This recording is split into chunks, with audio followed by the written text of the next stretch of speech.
Bismillahirrahmanirrahim. Assalamualaikum warahmatullahi wabarakatuh. Dan salam sejahtera kepada anda semua, tuan-tuan dan puan sekalian yang sedang bersiaran di laman Sumber Inspirasi. Jadi pada video kali ini kita terpanggil untuk bercakap berkenaan tentang bersyukur lah. Sebab tadi saya ada terbaca salah satu buku karya Norman Kenfield berkenaan tentang dahsyatnya kekuatan berfikir positif. Okey.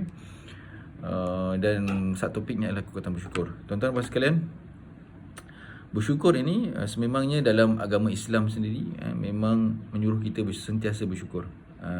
Tuan-tuan dan puan sekalian, malah dalam Quran pun disebut kan, barang siapa bersyukur Allah tambah lagi nikmat dia. Dan antara tanda-tanda kita nak kesan kalau kita rasa tak bahagia, rasa tak happy, rasa tak tenang, rasa tak best, adalah mesti kesyukuran kita time tu level kita rendah. Level kesyukuran kita rendah. Sebab tu nanti kita akan rasa tak tenang, tak happy, tak bahagia dan sebagainya.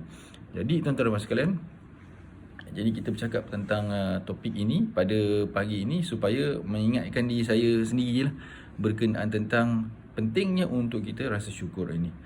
Tuan-tuan dan sekalian, bukan sahaja membawa kepada kebahagiaan, insya-Allah dengan syukur ini membawa kita kepada kesihatan kita, kemakmuran kita, rezeki kita dan sebagainya. Kerana apa tuan-tuan dan sekalian?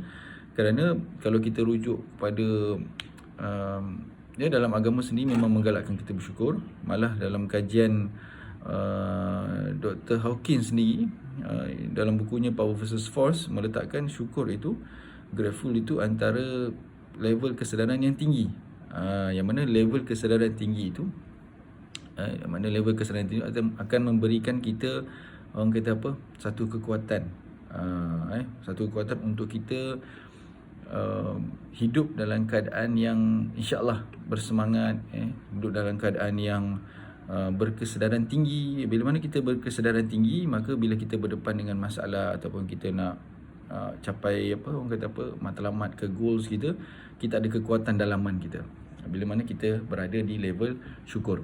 Malah kalau lawan dia tak bersyukur, kita berada di level force. Bila kita hidup dalam keadaan orang yang berada di level force, maka seolah-olah macam masalah tu sentiasa menghantui kehidupan kita. Kita nak buat ini tak dapat, kita nak buat ini salah, kita nak buat ini gagal. Apa sahaja yang kita lakukan seolah-olah macam gagal. Kerana kita hidup dalam keadaan dalam kesedaran yang rendah, level tidak bersyukur. Tuan-tuan sekalian, sebab tu kalau dalam Islam sendiri memang menggalakkan kita bersyukur. Menurut kajian Dr. Hawkins tu sendiri meletakkan bahawa orang yang berada di level tak bersyukur itu memang keberhasilan kehidupan dia, malah kesihatan, rezeki sebenarnya ada efek. Jadi pentingnya untuk kita rasa syukur. Dan untuk kita rasa syukur ini tuan-tuan dan puan sekalian tak jauh. Tak jauh. Ada dekat je dengan kita nak rasa syukur ni. Apa? Antaranya nafas kita. Tuan-tuan dan puan sekalian, kalau kita tak bernafas, bolehkah kita hidup? Tentu tak boleh kan. Jadi nafas kita ini adalah salah satu nikmat yang orang kata terdekat dengan diri kita. Cuba anda semua hayati nafas anda. Dan bayangkan kalau nafas anda itu ditakdirkan untuk stop. Boleh tak anda, maksudnya anda akan matilah kan. Jadi nafas itu adalah nikmat Allah Subhanahu Wa Taala, Tuhan kita, pencipta kita yang dekat dengan kita. Nafas kita itu yang boleh kita rasakan secara direct. Jadi sebab tu ada salah satu terapi teknik yang dibawakan, iaitu dengan menghayati nafas, dengan menyedari nafas. Kita menyedari nafas dulu pun okey tuan-tuan dan sekalian. Kita tak perlu fikir dan sebagainya. Kita menyedari nafas kita sahaja akan bawa kita kepada kesyukuran kepada Allah Subhanahu Wa Taala. Cuba anda sedar nafas anda. Sedar nafas ni maksudnya anda tak bercakap, anda tak buat apa, anda relax, dan anda biarkan nafas anda keluar masuk. Anda menyedari nafas anda. Nak menyedari ini contohnya macam kalau di belakang saya ada kipas kan. Saya menyedari ada kipas yang berpusing di belakang saya. Menyedari. Jadi sekarang ni kita cuba untuk menyedari nafas keluar masuk melalui hidung saya ataupun melalui mulut saya. Jadi dengan kita menjadi nafas itu, sebab tu tuan-tuan dan sekalian, cara mudah nak bersyukur itu dengan menyedari nafas yang Allah SWT berikan. Bila kita dah create kesyukuran kat situ, maka kita akan rasa tenang, rasa happy. Syukur kita masih hidup. Syukur kita masih lagi boleh bercakap. Dengan kita boleh bernafas, kita boleh bercakap, kita boleh berfikir, kita boleh jumpa orang dan sebagainya. Jadi tak ada sebab kita nak besarkan benda-benda lain. Bila kita dah fokuskan kesedaran kita, kesyukuran kita kepada nikmat nafas itu. Jadi tuan-tuan sekalian, so kita semua dah tak ada alasan. Saya sendiri dah tak ada alasan untuk tak bersyukur. Sebab tu ada yang macam-macam lah kan. Ada yang buat zikir nafas lah kan, ada yang buat terapi nafas dan sebagainya. Sebab nafas ni dekat dengan diri kita. Jadi kita nak rasa syukur cepat macam mana? Sedar nafas tu.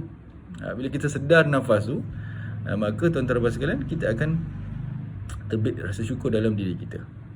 Masalahnya bila kita tak sedar nikmat-nikmat yang Allah bagi, kita nak fikir jauh sangat. Nak fikir, oh aku duit tak ada, aku macam-macam tak ada, kereta tak ada, rumah tak ada. Cuba cek nafas tu. Terlupa nafas tu ada dekat dengan kita tu. Terlupa nikmat yang dekat dengan kita tu, sebab kita selalu cari yang lain, cari yang kat luar. Sedangkan yang dekat dengan diri kita tu cukup besar, cukup bernilai, yang kita tak boleh ganti dengan benda lain. Kalau katakanlah nafas kita itu nak stop kan, contoh kan, jadi ada orang tawarkan 1 bilion kan, pasti kita tak akan dapat tak dapat ganti nafas tu. Kalau dah nafas tu diangkat, tak boleh beli nafas tu. Jadi tuan-tuan sekalian, itulah antara orang kata yang patut kita selalu orang kata fikirkan, renungkan, iaitu nikmat nafas yang paling dekat. Saya sebut nikmat nafas ni sebab nikmat nafas ni yang paling dekat. Dah tak ada alasan dah kita nak cakap susah untuk rasa syukur ni. Maksudnya kalau anda yang sedang dengar ni, pasti anda semua sedang bernafas kan. Jadi masalahnya sekarang ni bila kita tak praktikkan. Cuba anda praktikkan mulai ini, insyaAllah. Untuk diri saya juga, kita praktikkan bagaimana untuk kita rasa syukur itu dengan kita menghayati, menyedari. Macam saya cakap tadi, tak perlu fikir. Saya sedar belakang saya dikipas kan, dah. So macam tu juga pada nafas. Saya sedar saya sedang bernafas, merasai nafas tu. Jadi insyaAllah kita punya level kesyukuran tu akan naik. Bila level kesyukuran naik, maka fikiran kita akan insyaAllah tenang. Kita akan fikir yang baik-baik, insyaAllah. Jadi saya rasa sekadar itu saja perkongsian pada video kali ini. Kita jumpa lagi pada video akan datang, insyaAllah. Terima kasih kerana bersiaran di laman Sumber Inspirasi. Kita jumpa lagi. Assalamualaikum warahmatullahi wabarakatuh. Kami doakan agar anda sentiasa bahagia, berjaya di dunia dan juga di akhirat, insyaAllah.